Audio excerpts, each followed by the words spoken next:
सुख संपदा को कहे जान बचे बर्बाद। तुम लोग अपनी जान बचा लो, तुम्हारे लिए यही बहुत होगा।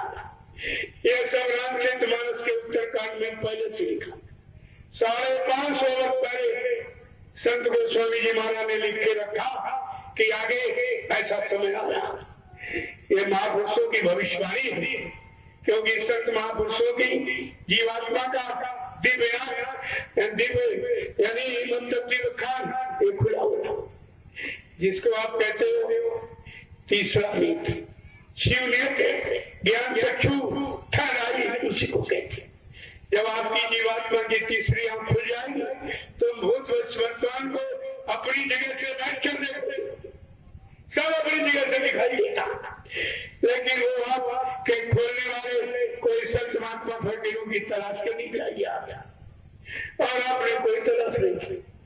जब तुम्हारी शरीर की दवा थी, दो काम जब खराब हो जाते तो डॉक्टर में हकीमों की तलाश करते हुआ, जो इनका जानकार है वो दवा देकर ठीक हो जाता है।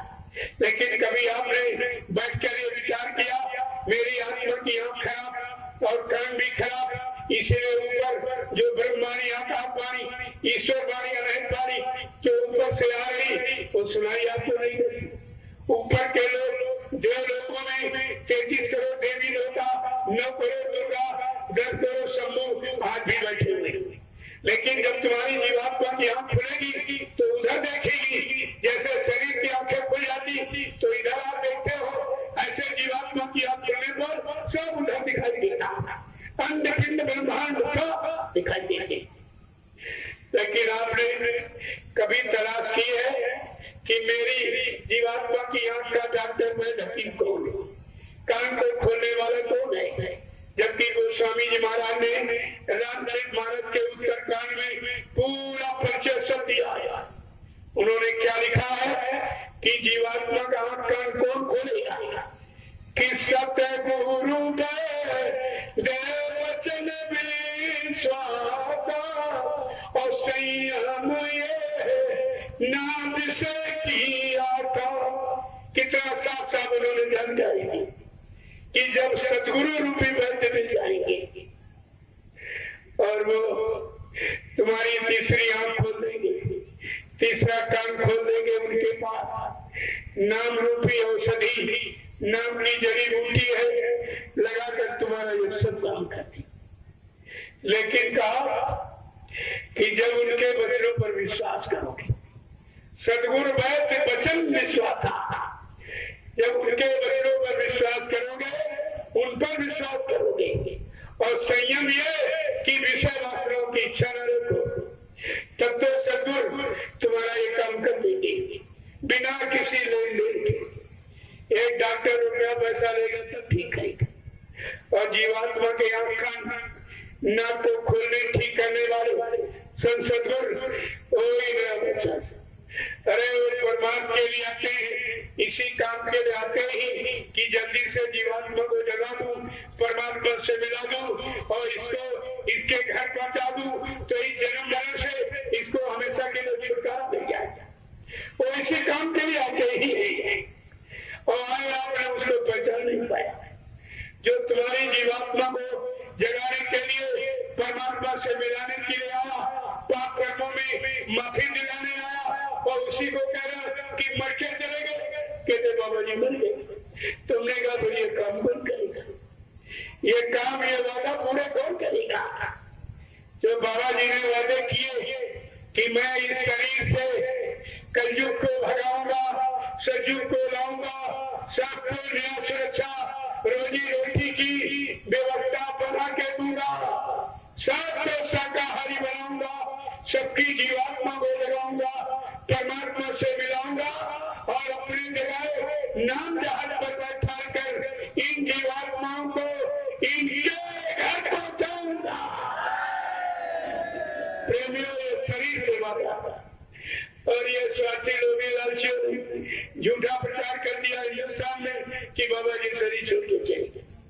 तो हमने कहा ये काम करोगे, ये काम का, क्योंकि बाबा जी ने शरीर से जो काम करने का वादा किया है यही जीवन का सच्चा प्रमाण होता। अरे मनुष्य के वचन वादे और जमान ही तो सच्ची मानी जाती है, वही जीवित का प्रमाण है सच्चा। कहा था बच्चा, सतयुग त्रेता द्वापर के इतिहास बन गए, लेकिन कलयुग का इतिहास नहीं बना। तो कलयुग के जीवों का इतिहास क्या कहा? मैं इसी शरीर से कलयुग का इतिहास बनाने आया हूं। ऐसा इतिहास बनाऊंगा जो भूखे न भर सके। सतयुग त्रेता द्वापर के लोग अपने अपने युग का इतिहास पढ़ना भूल जाएंगे। मैं ऐसा चमत्कार करूंगा जिसको हिंदुस्तानी नहीं सारा विश्व नमस्कार करेगा। मेरी भूमिका व्यवस्था ऐसी होगी जिसमें सारा विश्व स्वीकार करेगा। सबको सुरक्षा, रोजी रोटी, महंगाई, गरीबी, बेरोजगारी, टैक्सों की भरमार को खत्म करना। बच्चे स्कूल, कॉलेज, यूनिवर्सिटियों से निकलेंगे एक हाथ में डिग्री, एक हाथ में अपॉइंटमेंट लेकर। एक दिन के लिए युवा शक्ति का दुरुपयोग नहीं होगा। मेरी आगामी ऐसी भूमिका और व्यवस्था है। प्रेमियों, कितनी सुख शांति जिसमें सबको लाभ सकता, कोई आरक्षण, कोई जात पात का नहीं, कोई भेद मतभेद का नहीं, छोटे बड़े गरीब अमीर का नहीं है। ऐसा आरक्षण बुद्धि का संत महापुरुषों ने रखा है, सबके लाभ का सबके। और आप सबको ऐसा विचार करना चाहिए। कहा था बच्चा कि मैं परिवर्तन करने आया हूं, परिवर्तन देख के ही जाऊंगा। कोई माई का हमको इस परिवर्तन से न रोक सकता है, न मेरा काम कोई कर सकता है, न हमको अपने काम से कोई रोक सकता है। इतनी बड़ी प्रतिज्ञा, और स्वार्थी लोभी लाचियों ने क्या प्रचार कर दिया कि बाबा जी शरीर छोड़ के चले गए। तो हमने कहा कोई प्रमाण है? अरे तुम्हारे पास मौत का कोई प्रमाण है? कुछ नहीं, कुछ नहीं। ये सब झूठा प्रचार, और ये सब फंस गए। उस समय का प्रशासन भी फंस गया और ये सब फंस गए। अभी 11 अक्टूबर 2017 में इलाहाबाद कोर्ट ने यह फैसला ले लिया है। उज्जैन और मथुरा के वो इन लोगों ने जो एक व्यवस्था बनी स्वास्थ्य इलाज की बनाई, उसको भंग कर दिया है और बाबा जी को जीवित माना है। अरे तुम कहाँ जाओगे? मैं तुम्हारे पीछे खड़ा हूँ, तो बच्चे कहाँ जाओगे? उस समय आपके सामने चंद दिनों में आपके खड़ा हो जाएगा। ये सब उसी की तैयारी हो रही है। ये अनुशासन सिखाया जा रहा है। सबके प्रति सेवा भाव, श्रद्धा पैदा करने का भाव, सबसे मोहब्बत प्यार करना, सबकी खिदमत सेवा करना, माँ बहन बेटी बहू की पहचान करना, इज्जत करना, कर्मचारी अधिकारियों की इज्जत करना, सम्मान करना, ये सब इनको सिखाया जा रहा है। इसी से देश की उन्नति होगी। ये भाषणों से उन्नति नहीं होगी, काम से होगी। और एक काम आपके सामने हो रहा, देख लीजिए। क्या कोई राजनीतिक नेता पार्टी निस्वार्थ इतने लोगों को ऐसी भीषण बारिश के समय में ऐसे जंगल में इकट्ठा कर सकता? इसको देखिए आप। क्या कोई धार्मिक मिशन बिना चंदा और बिना नोट के यानी सामान के क्या निस्वार्थ इतने लोगों को इस तरह जंगल में इकट्ठा कर सकता? ये देखिए संत महापुरुषों की मेहनत। ये तो एक छोटा सा नमूना आपके सामने। अगर आप नैमिषारण्य की तपोभूमि में चले जाते गुरु पूर्णिमा के पावन पर्व पर, जहाँ पर करोड़ों की संख्या, मीडिया मत पत्रकार कहा कितने हमने भाई गिन लो तुम्हारे सामने, तुम गिन सकते हो? अरे तू भंडारे गिन क्या बनी? तो भंडारे नहीं गिन सकता, कितने भंडारे 100 से ऊपर चल रही थी। कहने का मतलब है श्रद्धा और भक्ति और भावना का प्रेमियों कोई गिनती कोई रिकॉर्ड नहीं होता। जैसे आप लोगों ने हमसे पूछा भाई कितने लोग आएंगे, हमने भंडारा तो कोई निमंत्रण व्यक्ति के लिए तो होता नहीं, कोई कार्ड तो हमने बांटे नहीं, कितने आदमी आएंगे, अरे भंडारा है, ये भाव का है, भक्ति का है, प्रेम का है, श्रद्धा का है, सेवा का और भाव का भंडारा, कितने आ जाए प्रसाद लेने के लिए, उनकी क्या गिनती। लेकिन फिर भी आपके सामने सब बैठे, गाँव वाले तो खा के चले गए भोजन करके, क्योंकि 12 बजे का उनको आदेश था, निमंत्रण किया गया था कि जल्दी से आप लोग भंडारे का महाप्रसाद ये ले लो, इसको पूरी सब्जी मत समझना, ये तुम्हारी तमाम बीमारियों का उपचार है, दवा है। पूरी सब्जी घर में रोज खाती होती और कितनी बीमारी लेके बैठे होती, और वही आपके सामने भंडारों में बनाया गया है और कहा ये महाप्रसाद, इसको ले लीजिए, तमाम बीमारियों से आपको राहत मिल जाएगी और एक नया पैसा आपको नहीं देना। ये कामयाबी होता। मैंने मन से कहा, न मेरे कोई पैर छूना, न मेरे हाथ में कोई रुपया पैसा सामान देना, हमको इसकी बिल्कुल जरूरत नहीं। क्या हिंदुस्तान में कोई ऐसा कहेगा कि हमको पैसा नहीं चाहिए, हमको सम्मान नहीं चाहिए? लेकिन मैंने कहा और कहकर भी दिखा रहा हूँ,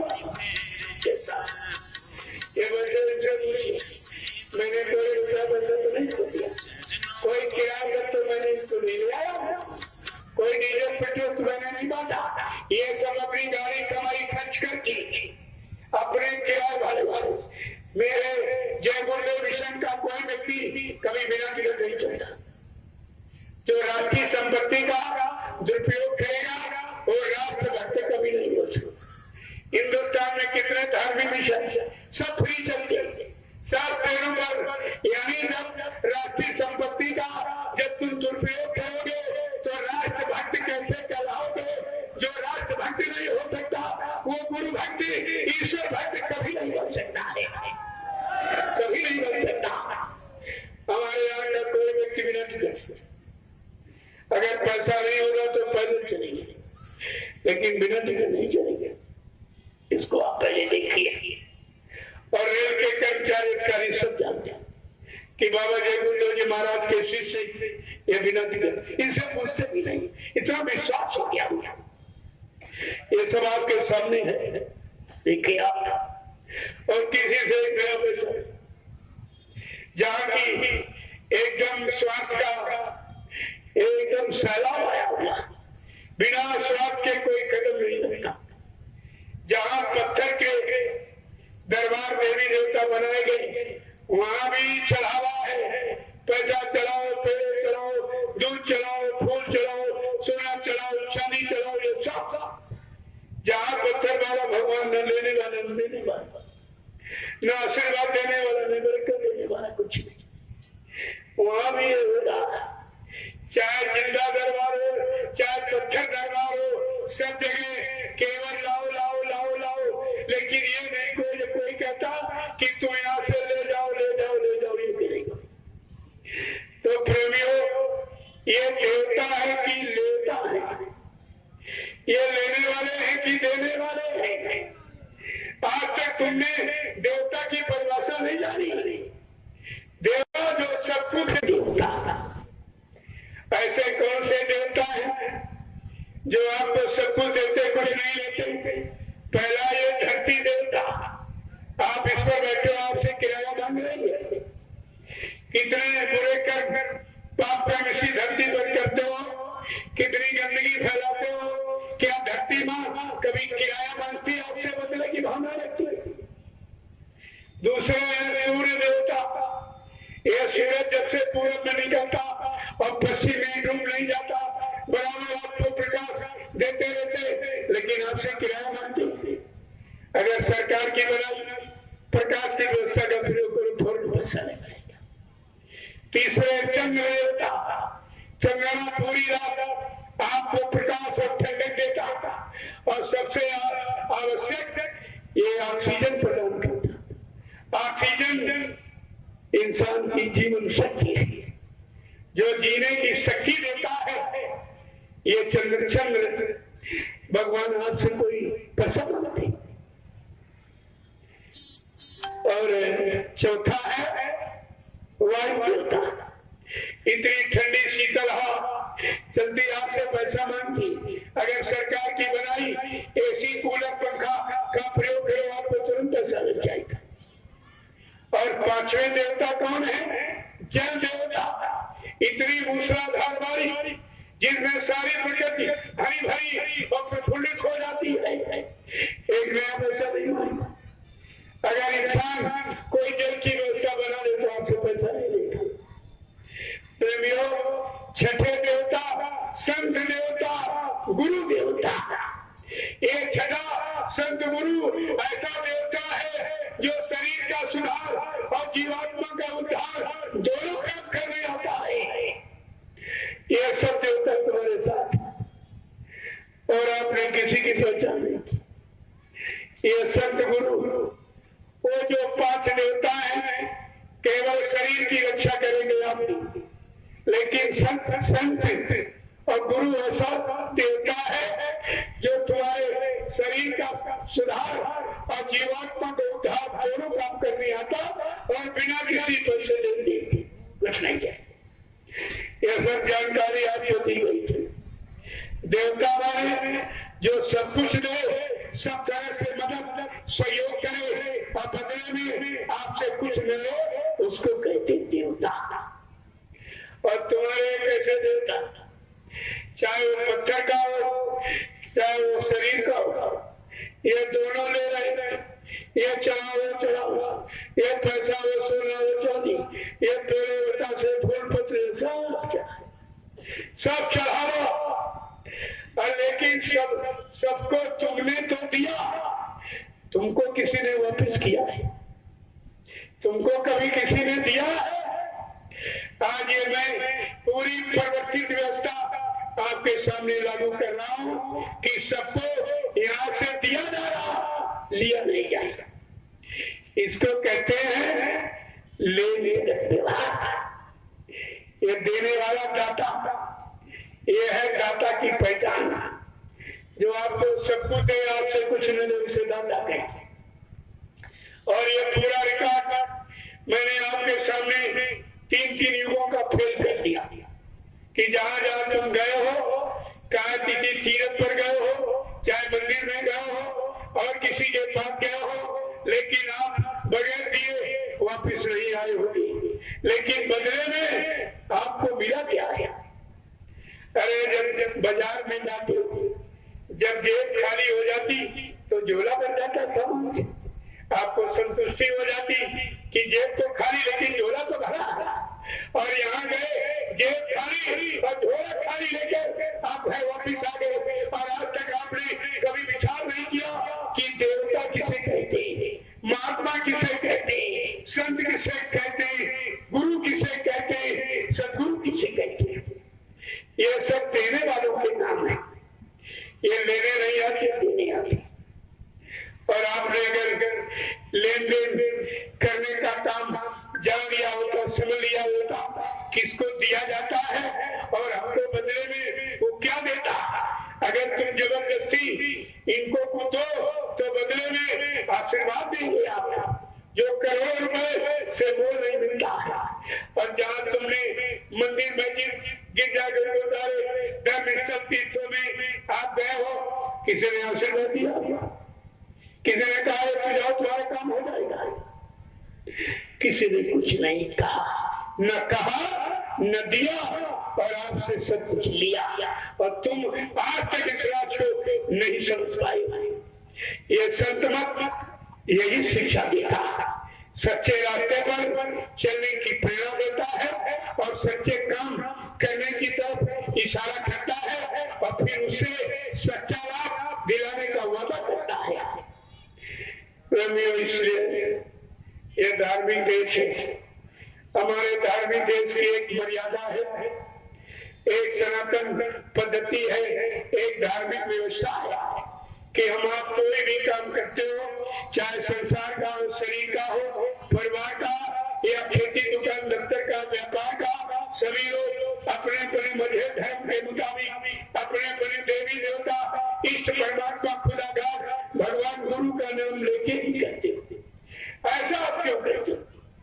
तुमने देवी देवता तो देखे नहीं, भगवान खुदा आपने देखा नहीं, क्या बिना देखे किसी से प्रेम करोगे? अरे विश्वास करोगे, अपना बनाओगे, अपना मानोगे बिना देखे। इसीलिए गोस्वामी महाराज ने कलयुग के जीवों के लिए रामचरितमानस में ये प्रमाण प्रस्तुत किया है कि देखे बिन न हो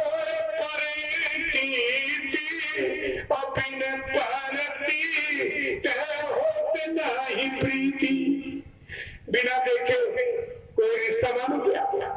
मैं आपसे कहूँ, आपकी धर्मपत्नी अमेरिका में, क्या सुनकर आप स्वीकार करोगे?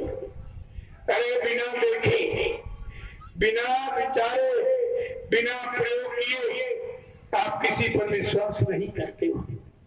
लेकिन ये भगवान खुदा देवी देवताओं का विश्वास आपका बिना देखे का कैसे? जैसे उदाहरण के लिए अगर कुंवारी कन्या से कहो अपने पति का ध्यान कर सकती है, अरे जिसको पति ना मिला तो ध्यान क्या करेंगे? और आपको सब ऐसे कोई कह रहा राम का ध्यान करो, कृष्ण का ध्यान करो, हनुमान का, शंकर जी का, देवी देवताओं का ध्यान करो, और दिखाया किसी ने नहीं। जब देखोगे नहीं तो क्या ध्यान क्या करेंगे? ध्यान माने देखना होता ही है। देखने की क्रिया को ध्यान कहती है। संत महापुरुष तुमको सब दिखाने के लिए, मिलाने के लिए वादा कर रहे हैं कि ये नाम युक्ति इसको ले लो और आत्मा के घाट पर बैठकर सुबह शाम एक घंटा परमात्मा के नाम की कमाई करो, जिससे जीवात्मा जगेगी, परमात्मा से मिलेगी, अपने घर जाएगी। जब ये शरीर को छोड़ेगी, बाहर निकलेगी और काममाया देश को भी यानी छोड़ करके ऊपर चलेगी, तो इस काममाया के देश के ऊपर देवलोक, वहां पर देवी देवता बैठे, यहाँ तो चलेंगे। यहाँ तो आपको इसलिए ये नकली बना के दिखाए गए कि जब नकली इतना सुंदर अच्छा तो असली कितना अच्छा होगा। उस असल को पाने के लिए ये नकल बनाई गई। आपके अंदर असल पाने का भाव और मतलब यानी प्रेरणा और जिज्ञासा पैदा हो जाएगा। इसके लिए जैसे बच्चा जब स्कूल पढ़ने जाता तो अध्यापक ब्लैक बोर्ड पर गाय का चित्र बनाता। अगर बच्चा ये कहे कि मास्टर साहब क्या यही गाय दूध देने वाली है? कहा नहीं। मास्टर कहता नहीं, दूध देने वाली गाय नहीं है, दूध देने वाली गाय का चित्र है, ये चित्र है, चित्र। इसी तरह से आपको देवी और देवता और ब्रह्मा विष्णु महादेव राम और कृष्ण जो ये मूर्तियां बनाई गई, केवल उनकी तरफ प्रेरणा और जिज्ञासा पैदा, प्रेम पैदा करने की। जबकि आपके अंदर जिज्ञासा पैदा हो जाएगी और कहोगे जब नकली इतना सुंदर अच्छा तो असली कितना सुंदर होगा, उसको पाने की आपके अंदर जिज्ञासा होगी। तब किसी संत महात्मा की तलाश करोगे, वो तुम्हारी आंख खोल देंगे। जीवात्मा की आंख से ब्रह्मा विष्णु महादेव का दर्शन होता, देवी देवताओं का दर्शन, राम कृष्ण का दर्शन जीवात्मा की आंख से, ये शरीर की आंखों से नहीं होगा। ये शरीर की आंखें संसार को देखने की, भगवान को देखने के लिए आंखें नहीं। भगवान को देखने के लिए सबकी जीवात्मा में एक आंख, एक कान, एक नाक दिया गया है। जब वो खुल जाएगी आप उधर देखने लगेंगे, कोई शंका, कोई चिंता, कोई बराबर नहीं रह जाएगा। लेकिन जब संत महापुरुषों को आप पहचाने लगे, तभी कहा है गुरु कोई खोज करो भाई, बिन बुलाहा कोई नहीं पाई। ऐसे गुरु की तलाश करो जिसने अपनी जीवात्मा को जगा लिया हो, परमात्मा से मिला लिया हो। जब ऐसा गुरु तुमको मिल जाएगा, मृत्यु बदल तुम्हारी जीवात्मा को जगा देगा, परमात्मा से मिला देगा। तभी कहा है जब जब संत जगत में आवे, खोज भाव उनके ठीक जाओ, हाजिर हो गिरो चरणों में, करो बंदगी निश्चिंत आया। ये काम जब करने लगोगे तो आपका सब काम बन जाएगा। कोई शंका आ रही है, यहाँ शंकाओं का निवारण किया जा रहा है। जब धार्मिक देश है और नाम की महिमा है, बिना नाम तो कोई काम नहीं आएगा। जो भी शक्तियां काम करने आई वो भी नाम लेती आई। दो आंखों से जो आप देख रहे हो ये सारी शक्ति, इन सबका कोई कोई नाम जरूर है। चाहे पशु पक्षी पेड़ पौधे आपने सबका नाम रखा। ये नाम की शक्ति है भौतिक जगत और आध्यात्मिक जगत भी नाम की शक्ति है। जब उधर से संत महापुरुष कोई आता है वो भी नाम का आधार लेके आता है। जब वो नाम का जाप करोगे तो जीवात्मा जगेगी। जो दयाल के द्वारा नाम आता है उससे जीवात्मा जगती है और काल भगवान जो नाम लेके आता है उससे मन जगता है और मन को रात का धंधोलन मिलता है। ये दोनों का काम अलग अलग है। काल शक्ति का काम अलग, दयाल शक्ति का काम। आपने न काल को समझा न दयाल को समझा। तुमने तो सबको बुला दिया, सबको लेना था।